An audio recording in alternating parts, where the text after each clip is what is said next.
So I was diagnosed with ADD, not ADHD, just ADD about 5-6 years ago when my kid was. Yeah. All the symptoms and all the tests that are coming back for hers sounds a lot like me. My biggest weakness to ADD is the executive functioning aspect of it, the ability to sort of look ahead and plan ahead and do things that aren't mentally engaging in the moment because I know they'll pay off later. And that usually manifests for me. It takes a while to pay bills. I always pay my bills on time, but it's the last second. Not because I don't have the money, but because it's boring as fuck to pay bills.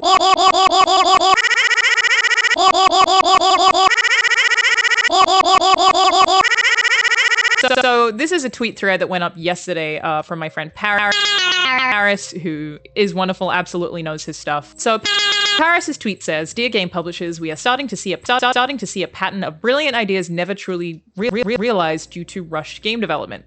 Let's stop making promises of release dates. It's okay to delay, and more importantly, it's okay to allow your developers to have a proper work-life balance." I 100% agree with this tweet.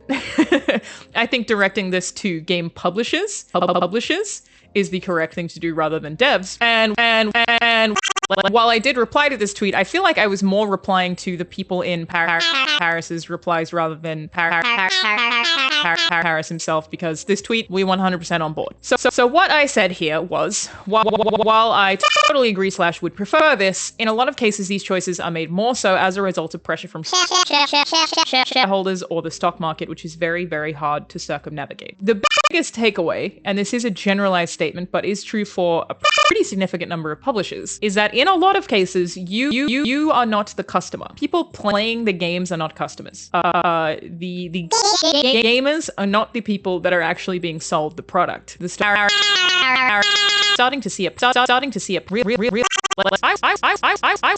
publishers and